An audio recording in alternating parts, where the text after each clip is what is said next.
It's time. Time to get credit for the work you've done. Time to get the recognition you deserve. With Purdue Global, you can move forward in your career, for your family, and for yourself. You're worth the investment in yourself to earn a degree you're proud of, a degree that employers will respect.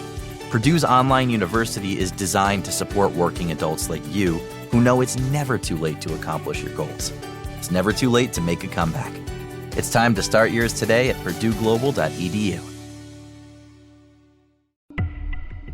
A group of high school students started a project to research a string of unsolved murders. There is no profile of this killer except for the ones the students created. What if this guy's still alive? Like, what if he comes after us? Once you start getting a few tips or a few leads or a few identifications, then the cold case isn't so cold anymore.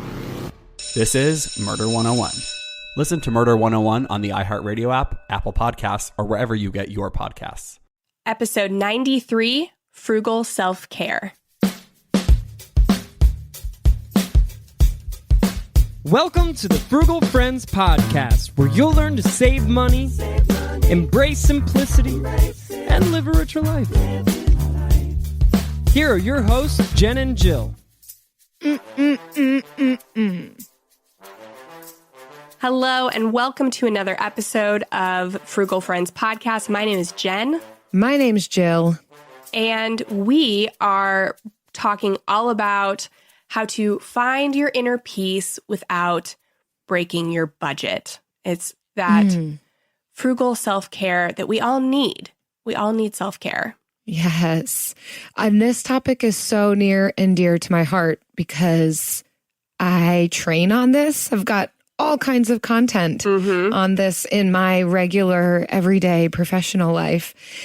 And we're going to be talking about more than just take a bubble bath, because I think that that's what people think about when they think of self-care is just like, oh, just take a bath.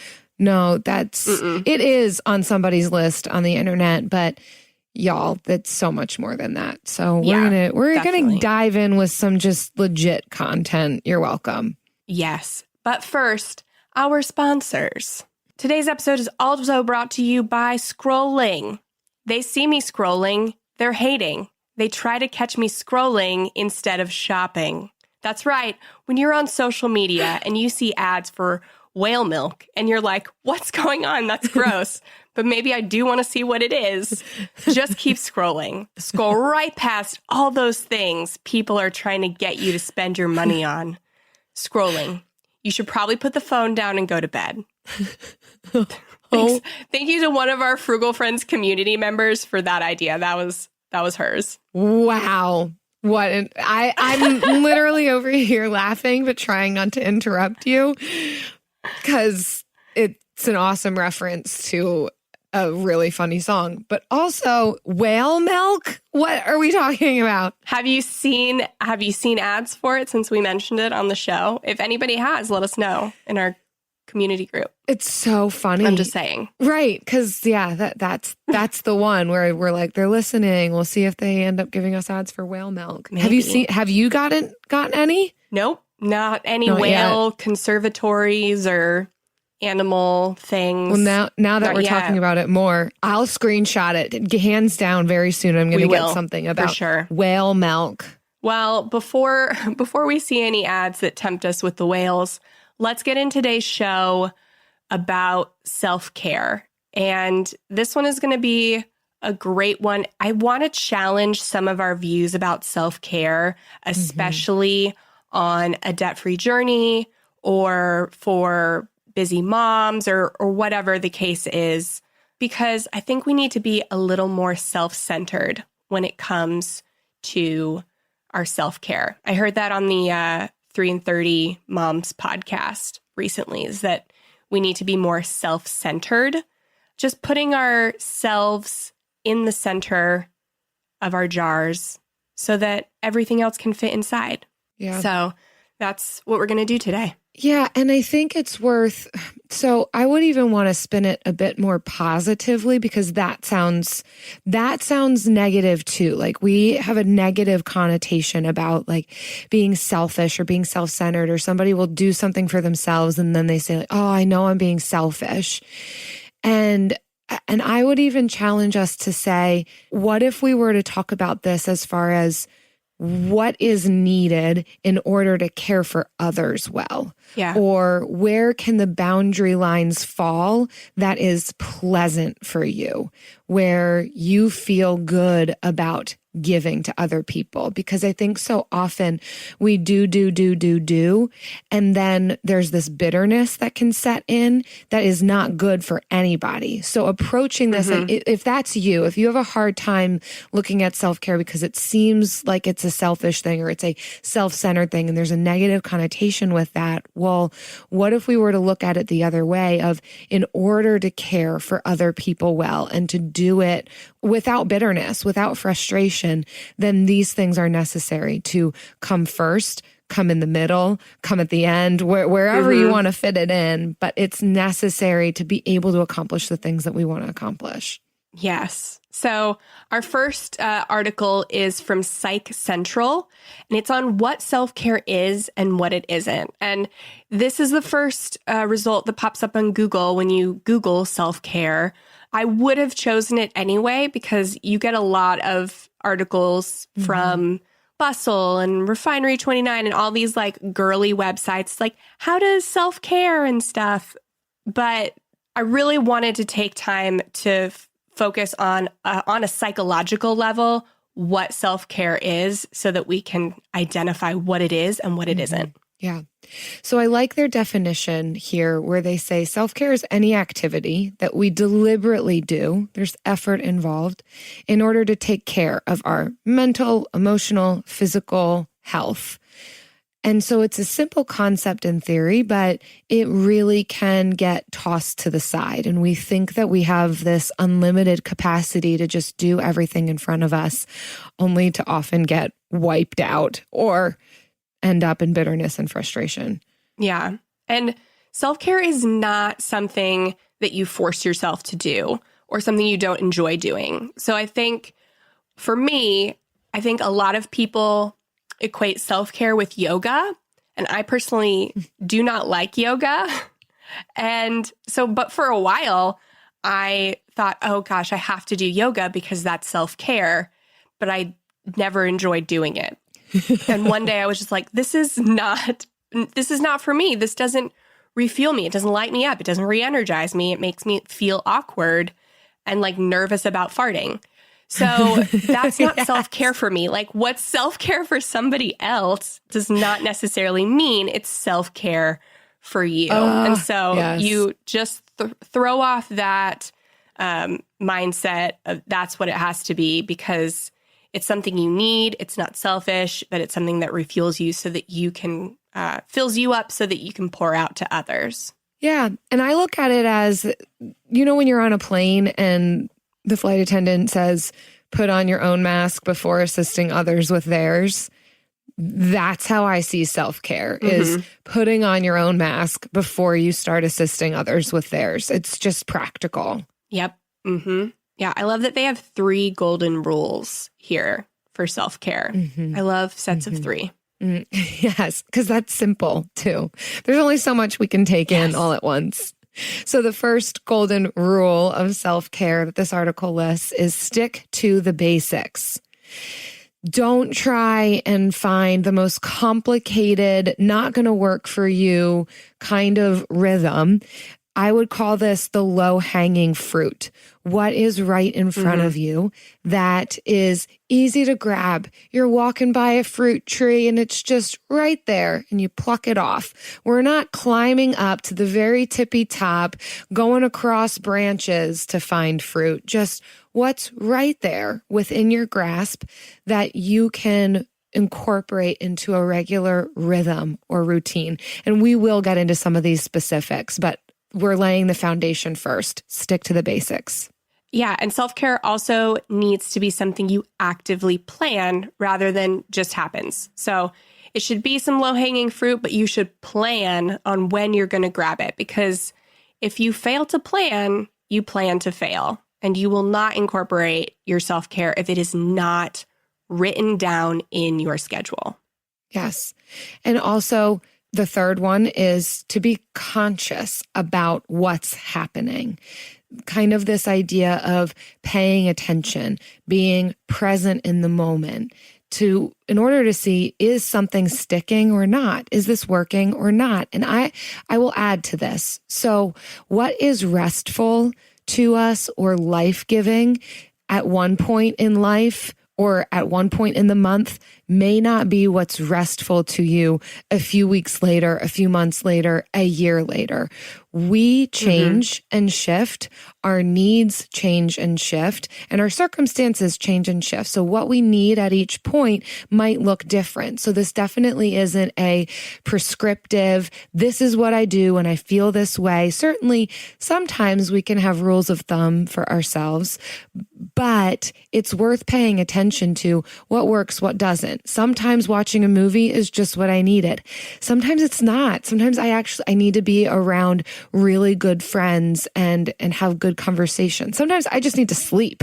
Sometimes that's the best thing we can do for ourselves rather than grasping for a who knows what. Just go to bed and get some actual sleep. So keeping that in mind, but paying attention to, all right, how did that impact me? How am I feeling? Am I more anxious or am I less anxious? If I'm more anxious, then it didn't work. Don't keep doing that thing that doesn't work. So be paying attention to it as you go. Yeah, I think it's a good idea every season, like every quarter, to reevaluate where you are in your life and what self-care practices you want to incorporate. So right now, I have an 8-month-old, and sleep is still one of my priorities for self-care. And it used to be like self-care could be doing things for me.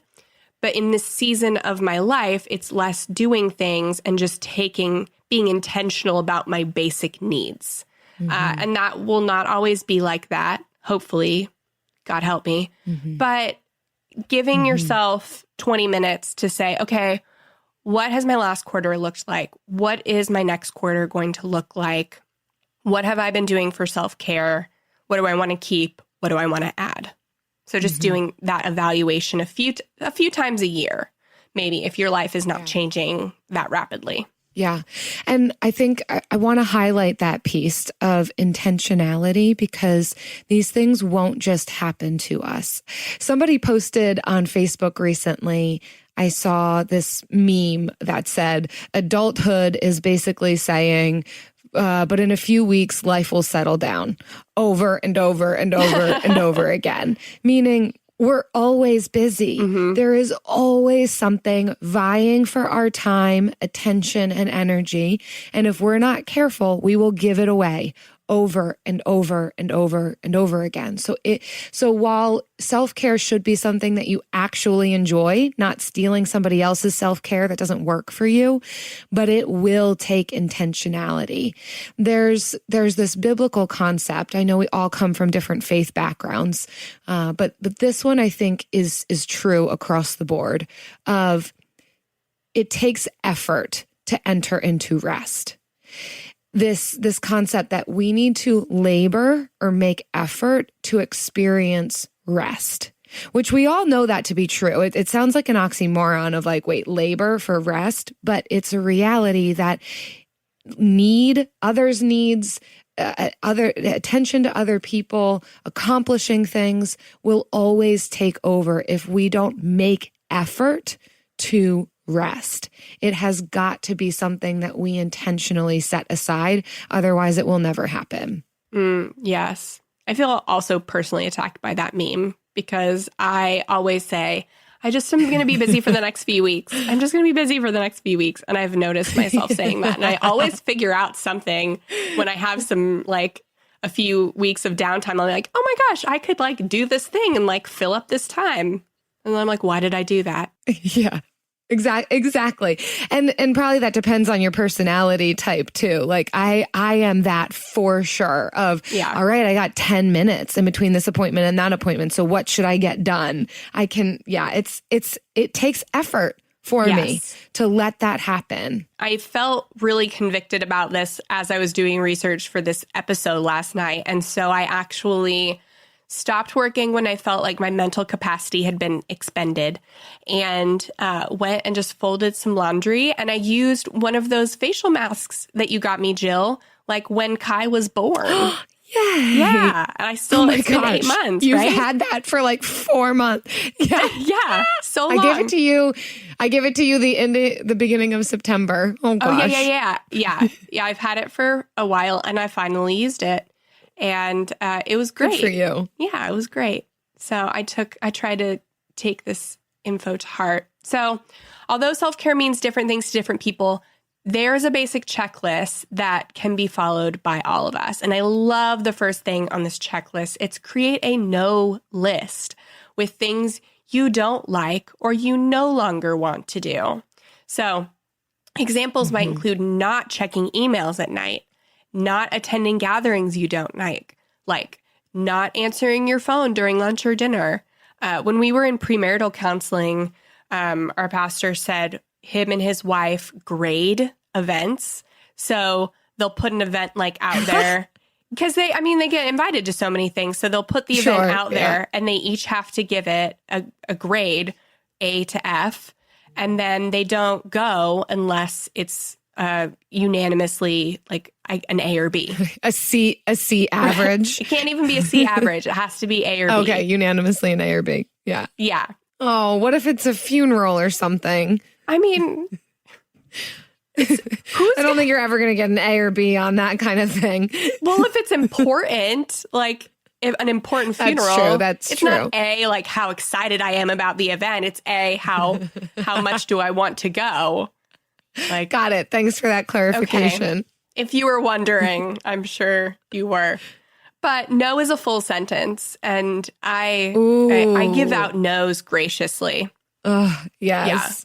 Yeah. Saying no to things, but also, so this bullet point actually carries a lot to it, because it's not just saying no to things, which is a part of self-care.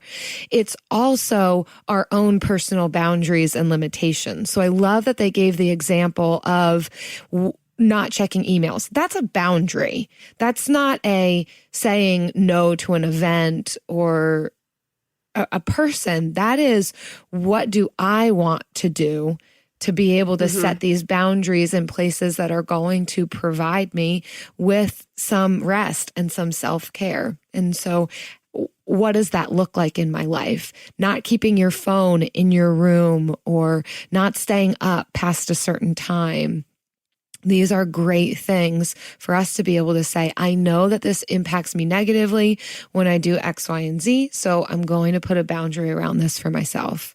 Yes. A few other things that should be on everybody's list: a healthy diet, enough sleep, 7 to 8 hours, RIP, sleep in my life. Which, exercise. Pause on the sleep thing. There's actually studies showing that most of America is sleep deprived. Yeah. Most of America is not getting the sleep that we need. Shout out to you mamas. Holy smokes. Thankfully, it's just a season, hopefully, unless you keep popping them out. But this is how they torture people. Like if you're ever going to torture somebody, well, don't do that. But when people are tortured, they usually deprive people of sleep. It is the most effective torture tactic. Yeah. So holy smokes, let's not do this to ourselves. Yeah. Amen. Learn how much sleep you need and get it. Yes. Exercise. So maybe that's yoga for you. For me, it's CrossFit. I'm a horrible CrossFitter, but I enjoy it, so I do it. Maybe it's running. I also like running. Maybe it's biking. It's going to the gym, doing whatever you do there. So just any exercise, whatever that looks like to you. Following up with medical care. This was an interesting one that I did not think about. But it's not unusual to put off checkups or visit to the doctor. And we even have these well visits that are included in most of our health plans that go unused every year. So making sure that you use those and stay on top of your health so that you can have peace of mind and don't stress about what's going on, like what that blemish is. check out our medical episode too. If this is something that you want, but you are concerned about your budget, we do have some tips on medical care, how to reduce some medical costs. So check out that episode, engage with us in our community group too, if that is a piece of the concern or a barrier to getting these things done. Yeah, we'll link to it in the show notes. Mm-hmm. And so use relaxation exercises or meditation. Mm-hmm. Spend time with your loved ones, just relaxing and doing pleasurable things and things that fill you up is basically what it is saying. Mm-hmm. Awesome. Yes. We know New Year's resolutions often don't stick. In fact, on average, they last around 30 days. So if saving money is on your 2024 resolution list, here's a foolproof way to stick to yours. Switch your phone provider to Mint Mobile. For a limited time, wireless plans from Mint Mobile are $15 a month when you purchase a 3-month plan. That's unlimited talk, text, and data for $15 a month. For those of you paying close to $40 a month for just one phone line, this means a savings of $300 over the course of the year. We especially like Mint because all plans come with unlimited talk and text and high-speed data delivered on the nation's largest 5G network. To get this new customer offer and your new 3-month unlimited wireless plan for just $15 a month, go to mintmobile.com/frugal. That's mintmobile.com/frugal. Cut your wireless bill to $15 a month at mintmobile.com/frugal. Additional taxes, fees, and restrictions apply. See Mint Mobile for details. AI might be the most important new computer technology ever. It's storming every industry, and literally billions of dollars are being invested. So, buckle up. The problem is that AI needs a lot of speed and processing power. So, how do you compete without costs spiraling out of control? It's time to upgrade to the next generation of the cloud, Oracle Cloud Infrastructure, or OCI. OCI is a single platform for your infrastructure, database, application development, and AI needs. OCI has 4 to 8 times the bandwidth of other clouds, offers one consistent price instead of variable regional pricing. And of course, nobody does data better than Oracle. So now you can train your AI models at twice the speed and less than half the cost of other clouds. If you want to do more and spend less, like Uber, 8x8, and Databricks Mosaic, take a free test drive of OCI at oracle.com/strategic. That's oracle.com/strategic. Oracle.com/strategic. Our next article is from Pure Wow. Not as educationally backed as Psych Central. Psych Central. Still good. Still good ideas. He's still good. 25 free ways to practice self-care. And I really liked the list. Mm-hmm. And that's why it's here. Which all of what we've talked about so far has been free, other than the medical piece, which, yes, it does cost something to care for our bodies. But I think it's dispelling this whole idea that self-care is getting your hair done, getting your nails done, buying new clothes, going shopping, going out to dinner, doing this, doing that. None of what we're talking about has been that yet. So much of it is, what boundaries are we setting? What are we learning about ourselves? Are we getting sleep? Like it is so much more than spending money. And I hope that that is the underlying message we can get across. Yes. That you can care for yourself and be well inside yourself without a ton of money. It really does not require money. For sure. Oh, yes. Jill, what were your takeaways from this one? Yes. So the first one that stood out to me actually wasn't until number 12, which is, but it resonates with me. So I'm not, 25 things, but number 12 is tidy up your house. And I think the reason I like this one so much, and I've recognized this for myself, I don't know if it's similar for you, Jen, but I realize that when my space is cluttered, it is often reflective of how my mental or emotional state feels of just being cluttered. And that's okay. That comes and goes at times. But when I can stop and realize, oh, that's what's happening, it can really help me to tidy up my physical space, which then can create space for me to breathe emotionally, mentally, spiritually. Yeah. And it's something tangible that I can put my hands to, and I can see a result to it. And then that's one less thing that's kind of on my plate. And I literally feel like a weight lifted when this happens. And I feel like I can exhale emotionally when the space around me is a bit more tidy. I feel like, okay, I can kind of tidy things up then mentally, emotionally, spiritually. Yeah. Well, it's one of the reasons we love minimalism is because the fewer things you have, the easier it is to tidy up. Mm-hmm. And the more often your space will be clear and tidy, and that helps your mental space going forward. Mm-hmm. I liked quite a few on here. So the first one I liked was take a walk. I live in a city where we have sunshine over 300 days of the year. And I just recently started being intentional about taking walks. Mm-hmm. And it's become something that I really enjoy doing. I have to get out of the house on Saturdays because Travis works nights and he sleeps during the day, and Kai is loud. So we'll get out Saturday morning and go walk downtown. And it's just been a beautiful time of like walking by the water, walking through the Saturday morning market, maybe listening to a podcast or audiobook while we're walking. I'll make my coffee at home and bring it with me. So I don't spend anything to do it. And it has been something that's been giving me life on the weekends. Yeah, there's so many reasons why that's good. Being outdoors, it's a form of exercise that's a bit more leisurely. It's an opportunity for a friend to come along, and there can be awesome chats that happen on a walk. Love it. Yes. Oh, yeah. So the one right after yours is watch a Netflix movie or show that makes you laugh.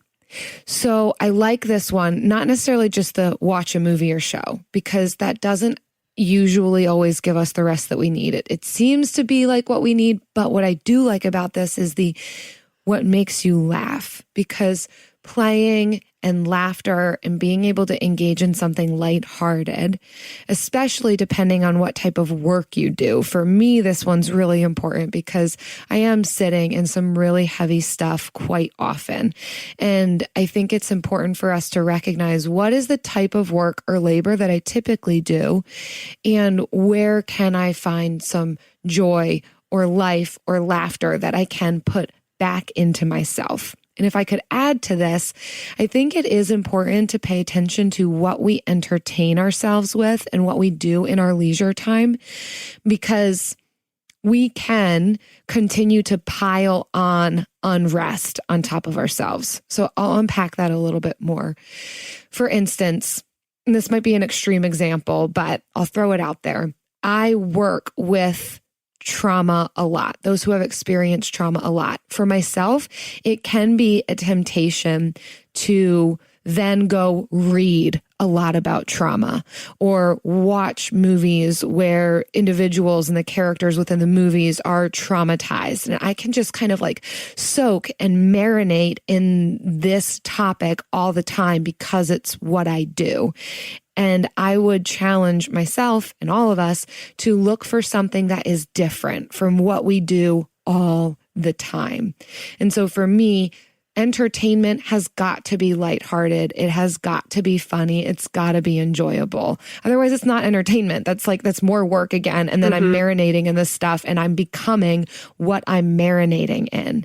And so I do feel like that applies to anything, even if you're not working in, trauma work all the time, even if you're in finance. Well, what are you doing with your leisure time? Are you constantly doing finance things? Are you then always looking at your budget? Are you only reading financial blog posts? Like, that is where it could pile on the stress because it just feels like you're only doing what you usually do in your line of work. What would it look like to do something completely different? To read a blog about gardening or to go watch a movie about bumblebees? Like, I don't know, just something totally different. Read up on whale milk because you scrolled past it earlier, but let's revisit that one. It's so interesting. Yes. I feel counseled right now because that is literally all I do. Thank you. You know me. You know who I am. You're welcome. Thank you for counseling me on the air right now. I do need to have more diversity in my free time. When I come park my camper at your place, I'll come make sure that we look up videos of cow milk together. Okay. Different types of milk, all the milks. Oh. Oh, yuck. Okay. Is this life-giving to you? This is not in my self-care at all. So another one that is on my self-care list is number 8, which is put your phone on do not disturb. So I don't necessarily do this, but my phone is on silent 100% of the time. I do not like to interrupt my life with dings, buzzes, vibrations, sounds. Like I want to be fully present wherever I am. And that means sometimes I don't see a text or a missed call for 30 minutes, an hour, whatever. But my phone is there for me. I'm not here for my phone. So that is always on silent. And that is a form of self-care for me. Love it. I also loved number 13 on here, which is create morning and nighttime routines. And you could pick or choose whether you want a morning routine or a nighttime routine, but I do think that that is important. Something that is structured to whatever degree of structure makes sense for you. Something that you know you can anticipate and sets a rhythm for you. So for me, that's coffee in the morning. And because it's such a ritual, honestly, like, yes, I like coffee, but especially with how many transitions and chaos that can be in my life of travel, living in different places, I at least know every morning I'm going to get coffee wherever I am. Yes. And it provides some security for me. And it provides a nice rhythm, routine, ritual. I would encourage nighttime routines, especially for people who have difficulty sleeping. This is so important. I know you've probably heard this time and time again, but here I am, another voice just solidifying this, that we need good sleep hygiene. If we're going to get the 8 to 9 hours of sleep that is really recommended, then you have got to have a good nighttime routine. And that doesn't mean you've got to do like 5 things and it needs to take an hour and a half before you fall asleep. But that does mean not putting blue light in front of your face a half hour before bed. It does mean knowing yourself, but here's a couple of ideas, whether that's a hot cup of non-caffeinated tea or cutting out caffeine past 3 p.m. or getting a weighted blanket or utilizing some magnesium before you go to bed, or consult with your doctor on that one. It's a nutrient, whatever, but that helps me sometimes. Especially if it's anxiety that's kind of keeping us from being able to fall asleep. So that can be so helpful, not just for what's happening at night, but for what's happening through the night to be able to get the sleep that we need. Good word. Here are some of the things that are on this list that are not self-care for me. So I know you mentioned that watching a funny movie or show is good self-care, but they also have a Netflix binge. And I feel like that is good maybe in a season. I did a lot of Netflix binges right after giving birth because it's literally all I could do. And then got into a habit of doing more TV than usual. So we actually did no TV January this month. And it helped us. I should have chosen more carefully what I was going to do instead of that time. Sometimes I used it to just do more work, but instead of going straight to the TV, we tried to find other things to do. So we would read or do work or listen to a podcast or something. So no screen was our form of self-care this month. And then also looking at animals being cute. So I have been looking at a lot of Baby Yoda memes, and I have to say that I don't find it to be self-care. Yes, it's funny and it's great, but it's also addictive and can get me sucked into my phone for too long, and to where I just keep scrolling and scrolling. Yeah. And I should probably stop scrolling, put the phone down, and go to bed. Those are my only qualms with the list. And they're personal because self-care is personal. Sometimes looking at animals or Yodas being cute is self-care for some people. Yes. Just not for me in this season. The one that I did not resonate on here is the look at positive affirmations on Pinterest. So that's fine if it works for you. I do feel like this is a bit of a myth, and this is backed by research. I think I've mentioned it on a different podcast that research has actually been done on positive affirmations, like that wave that went through a couple years ago of like, look at yourself in the mirror and be like, you're so great, you're so wonderful, 100%, good job, thumbs up, that it didn't actually have impact on someone's psyche through the rest of the day, mostly because it falls flat, like it's flattery. It is not really based on anything or connected to anything. It's just this kind of flattery. And most people don't like flattery. Yeah. They want the truth. They want something they can hang their hat on. So there are things that we can speak to ourselves that might be a little bit more rooted and grounded in some like actual truth, something we can hang our hat on, where we can point back to, no, you're not going to fail, because remember that time that you thought you were going to fail in this circumstance and you did X, Y, Z. Like those are effective, but just the like, hey, you're great, you're amazing. Like it doesn't do anything. So I'm not fully against affirmations. It's just that I think there has to be more meat to it. It just can't be fluffy flattery. It doesn't last, doesn't stick. Yeah, actions are definitely louder than words here. Our values are defined by the things that we do, not by the things that we say we value. Mm-hmm. So when you're making actions that are toward what you value or toward what you're going to, that is what defines what you value, versus just saying like, I value myself, or I value my time, or I value self-care. Like you really have to make actions that move towards that instead of just saying it. Mm-hmm. Speaking of just doing and taking action rather than just talking about it.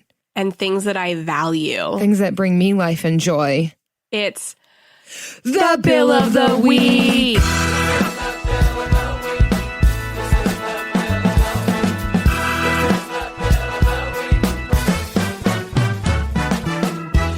Right. It's time for the best minute of your entire week. Maybe a baby was born and his name is William. Maybe you paid off your mortgage. Maybe your car died and you're happy to not have to pay that bill anymore. Duck Bills, Buffalo Bills, Bill Clinton. This is the Bill of the Week. Hey guys, this is take 19 for me because I keep on messing up. I just wanted to let you guys know my favorite bill is my dog's insurance bill because it saves me a lot of stress. I worked in the vet industry for over 10 years and I've seen some crazy bills, anywhere between the average $5,000 bill to $50,000. And Trupanion actually covered that $50,000 and the owners only had to pay $5,000. So it's just in case of those huge emergencies, it's really nice to have insurance. And I know a lot of people are like, oh, I can save up that money, but you never know what could happen. And also, if your dog ever gets allergic to anything, they will cover the food as well. So if your dog needs to be on a special food, they will cover that food for its entire life. So, it's really important to me to have it. And my dog just recently went in to see a dental specialist to get a root canal done and a huge extraction and a lump removed in his mouth. And that all got sent away. And then at the same time he was in there, he went to go see the ophthalmologist, and, they ended up, he ended up with Panis. So all his medication is now covered. So I did the math. I'm up $1,500 with Trupanion. It's great. I recommend it. I would do it. Dave Ramsey hates it, but he's not always right. So have yourselves a wonderful day. Take care. Bye. Oh, yes. I personally agree with you, because all I ever hear about people with pets is like how expensive the pet bills are, like thousands of dollars. Bills. And so the fact that you're out $1,500 on that is less than one vet bill. And usually if there's one bill, there's other ones to follow. And pets are expensive, man. You think kids are expensive? Try having a pet. That's what I'm saying. Mm-hmm. Perfect. I think you described it so well, Kate, with it gives you peace of mind, particularly when the big emergencies come up of I might spend, and especially, we care about our pets. And so, if they still have a lot of life to live, of course you're going to pay for that surgery, you're going to do that thing. And then that's just coming out of your pocket, or you're going into debt for it. So to just have that peace of mind to know that, all right, I've got this covered if need be. And I love your confidence in what you need and what makes sense for your financial journey, regardless of what Dave Ramsey agrees with or doesn't agree with right now. Yep. None of us are always right on everything. Yep. So Jill's there most of the time, but even she has been wrong. Just don't tell my husband that. He's going to hear this.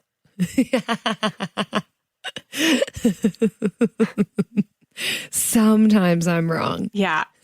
If you want to submit your bill of the week and you want to tell us all about the bills that you enjoy that make sense to you, even if there are other financial gurus out there who might disagree with you, it's okay. We don't mind controversy. Yes, so visit us at frugalfriendspodcast.com/bill. Leave us a bill. Yeah. Thank you. Let's get controversial with our bills. Oh my goodness. Depending on how controversial, we might not play them, but. Right. Yeah. We've reserved that right. It's never too late. Never too late to earn a degree. Never too late for a comeback. Between your busy career and taking care of a family, it can feel like there's never a good time to go back to school. But your time is now. Time to start your comeback with Purdue Global. As Purdue's online university for working adults, Purdue Global is dedicated to supporting adults like you who know it's time to earn the recognition you deserve. You have the experience, you have the knowledge, it's time to get credit for the work you've done. You can balance work, family, and everything in between while earning your degree.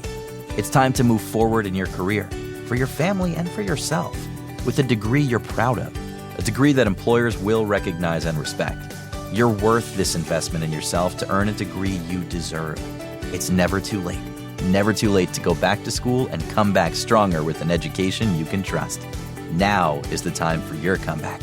Start yours today at purdueglobal.edu. From the studio who brought you the #1 podcast, The Piketon Massacre, this is Murder 101. A group of high school students started a project to research a string of unsolved murders. Those murders happened in the mid-1980s. He's out there doing stuff. He just didn't stop. Everything that the students predicted through their profile turned out to be accurate. Redhead killer profile.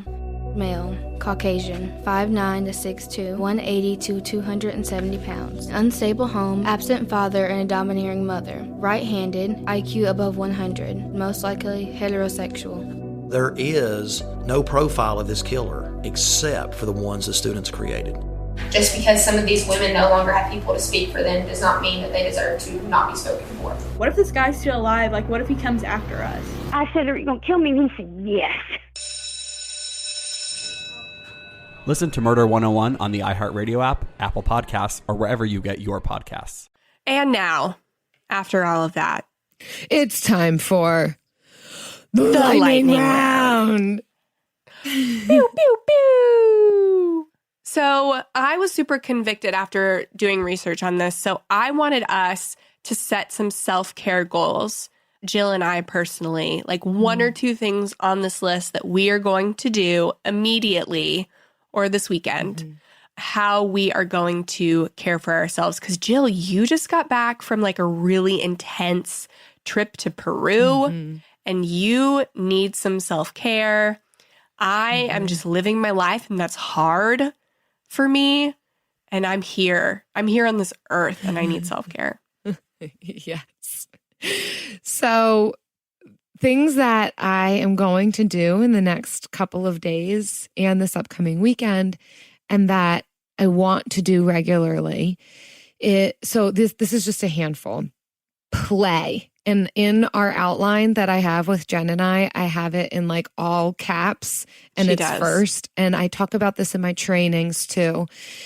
Play is so important, and you can do your own research on this. There's a fantastic book called Play It Away. Lots of books about play, lots of research about play, journal articles about play and its benefits. It helps to reduce anxiety. It increases blood flow to the brain. It bonds us with whoever we're playing with. It helps us to sleep better. It increases relational harmony. It increases the likelihood of experiencing like peace and joy inside ourselves. Like there's so much. The book Play It Away is about this guy who was a workaholic and basically burnt himself out in the work that he was doing, like high power, I believe like CEO of a company, and how he kind of walked through that experience of burnout and just at his wit's end mentally and emotionally, and how just playing is what helped him get back to a more stable point mentally, emotionally, physically. Anyhow, super important, but it looks different for everybody. For me, one of the ways that I play is actually with kids. So thank goodness my nieces and nephews are in town right now. And the second I get off from podcasting, I am going to go play with them. We're doing ninja training. We are digging through like cute little figurines. We are dressing little stuffed bunny animals, and we are just playing and laughing, and it is so good for my soul. Oh, I love that. Oh my gosh. One thing that I'm going to do is call a friend. Not you, Jill. This doesn't count. I could just say, this is not life-giving for you. It is life-giving, but I want to call other friends that I don't talk to a lot because I feel like one of the places where I really fail in life is maintaining relationships with people who are not right in front of me. And Jill has been like the only person. Jill's been the only person that I've been able to maintain a relationship with that doesn't live in my city, that I don't see on a weekly basis. And that's because we have a side hustle together. I mean, maybe that's what I need to do with all of my friends is to start a side hustle to have together. Money involved. Yes. For me to maintain a relationship, there has to be money involved. Ask my husband. But I want to call a friend and catch up and yeah, because relationships are life-giving to me and I just take them for granted. So that's one of my things. And speaking of life-giving, actually this weekend, I am going to go away with some friends, some life-giving friends. And it's okay to have relationships that are varying degrees of life-giving. That happens. Some people take more than they give, and that's just the season that they're in. And that's okay. But we also need to make sure that we've got people where there's more reciprocity in the relationship. It may only be 1 to 3 people, but finding those people and regularly spending time with them. So for me, I've got 2 really great friends, and we're just going away to Philly for the night. She got an awesome deal on a hotel, and we're just going to have fun with a couple of girlfriends. Yay. Oh, that sounds so good. The other thing I'm going to do is make a gratitude list. I want to write down things that I'm thankful for. And I spoiler, when Travis listens to this, started making one about him and just all the things that I'm thankful for that he does and the person that he is. And because I heard this in an audiobook and how there was this husband who was unhappy in his marriage and saw somebody make a gratitude list for his wife. And then he started doing it and like it just transformed their entire relationship, marriage, family. And I'm like, why wait until things are bad? Let's do it while things are good. And so that's, I want to do it for other areas of my life as well, just in general. That's awesome. And you know, that is the simple thing. Like going back to our very first article of the golden rules and the foundation of all of this self-care stuff is the simplicity. And I think sometimes we think, oh man, I'm so exhausted that what I need must be such a massive thing. Oh, I'm so exhausted, but man, when am I going to be able to take off for 3 weeks and go on an elaborate vacation? No, that's not what we often need. Those things are great. They're fantastic. They can be life-giving.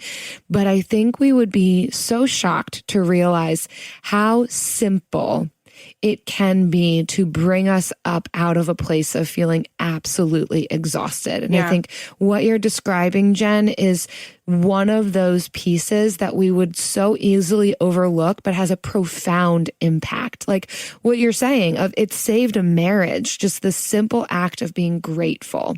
And I will say, even from a more like clinical perspective, this gratitude piece, there's a lot of research on that too. And I'll spare you like all of that. But to say where there is, if you're noticing this in yourself of bitterness or frustration or a constant pattern of feeling like tired, worn out, upset, angry, this is the antidote. Gratitude. Again, it sounds very simple, but it is. And so where you can start creating a rhythm and a routine of gratitude, of listing things out every day, of looking for the gratitude pieces, even in the midst of something awful, my goodness, that perspective shift and that practice of saying, okay, I had a really sucky week, but where is the gratitude piece? Or I call this the kindness. Where was the kindness in that time? Like, so you just said, I just got back from Peru, which is true. And it was a really difficult trip. However, I am practicing to look at the kindnesses in the time where a lot of people were sick on the trip. I had to take on more than I thought that I would have to take on. However, the gratitude for me in it was that I did not get sick. I was able to do the pieces that I had to take on. And we had a final day, an unexpected day where we were able to enjoy a beautiful pool and like jungle surroundings, lay out in hammocks. So I'm choosing to look at those pieces, and it is drastically changing my outlook and my perspective on the trip.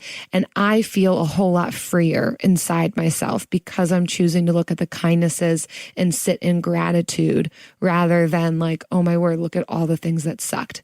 I'm not saying that that's super easy or super fun, and that is not to discount the difficult stuff. We can still look at that. We can still mourn it, but we will be better off inside ourselves if we can discipline ourselves to practice this. Oh, that's such a fantastic word. Such a good word to finish this episode out on. Thank you, Jill. Oh, thank you. I'm grateful for you, Jen. I'm grateful for our listeners. Yes, I'm grateful for all of you. And whether you are a listener, subscriber, in our Frugal Friends community on Facebook, I think about you guys and I'm thankful for you. And I'm thankful for all this. Yes. So, yeah. And be encouraged that you can do these things. You can care for yourself well. You can be aimed at well-being, even if you have $0 in the bank. Yes. Amen.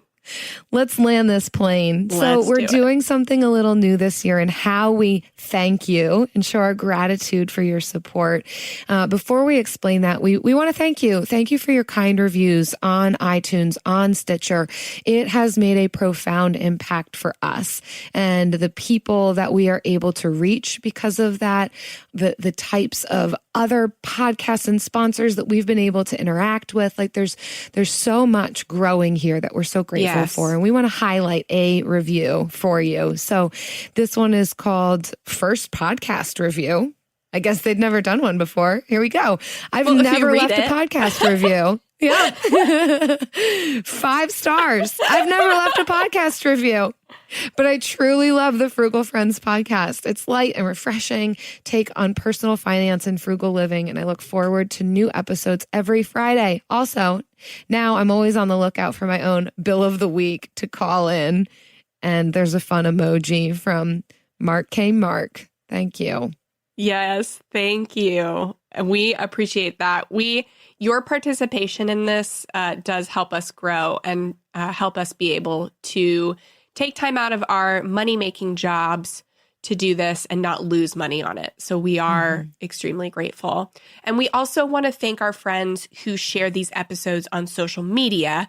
So in addition to leaving reviews, you can now enter the monthly giveaway by sharing the current week's episode and tagging us on Facebook or Instagram. Yes. So just tagging at Frugal Friends Podcast on either of those and sharing this episode. And we see it that way. So you wouldn't have to send in a screenshot. That's how we see it. We will see it.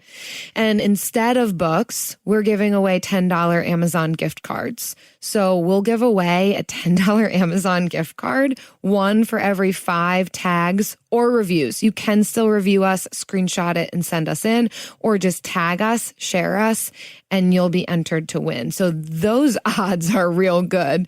One for every 5. Yeah, you can enter literally every week. Keep leaving us those reviews on iTunes or Stitcher. Take a screenshot, send it to frugalfriendspodcast@gmail.com or tag us on social, and you'll be entered to win $10 Amazon gift card. Well, what? Yes. What? So until we see you when we see you. See you when you see you. Take care of yourself. Be kind to yourself this week. Bye. Yes. Frugal Friends is produced, edited, and mixed by Eric Sirianni.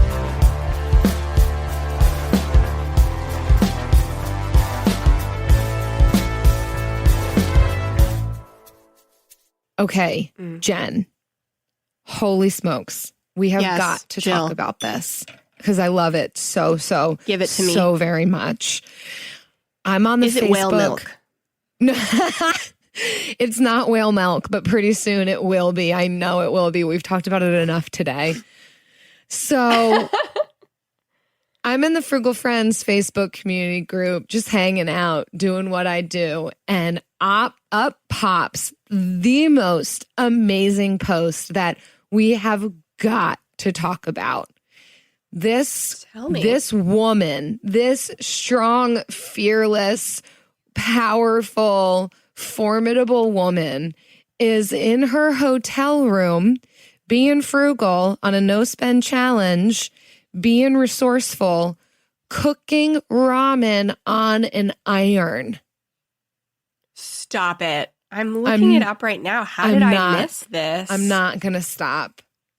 She's not going to stop. I'm no not one's ever going to stop. And I am going to. No one's going to stop her. I'm going to support that all day long. I'm not saying that this is what you should do. Be careful. Consult with a doctor. Don't do what I'm saying. Don't do everything that you see. However, I am so proud of this woman and the things that she's accomplished. And turns out she's not the only one. In this thread, we've got I see Alina. Yep. We've got other women rolling up towels to hold the iron up, like upside down, but so that it stays flat. She was cooking burgers in foil, burgers and veggies in foil on top of an iron. Oh my gosh. Yep, that's Karen. Oh, this is a great. It is so next level, and I can't. She posts this link to Spoon University. I made 5 recipes using a clothes iron. Wow, y'all. Y'all are the real deal. The real deal. What a good way of describing it. Inspiring, motivating. You are my people. And my heart is literally beaming that we have created a group where this is what we talk about, the real deal stuff of being resourceful. You are the people who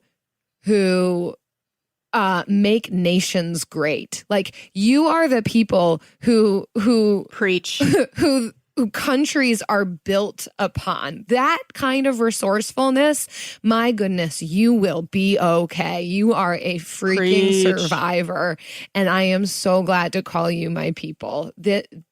I love that we have a space together, because this, there aren't even words. I'm so beaming inside my spirit. Yeah. I'm sitting on 22 requests to join our group, actually. And this group has taken on a life of its own, and I can't even express my gratitude for all y'all. So shout out to all of our Frugal friends in the Frugal Friends community on Facebook. Y'all, nothing to say except you're the real deal. Nothing's going to stop you. You are going to accomplish over the moon kind of thing. Nothing's going to stop me now.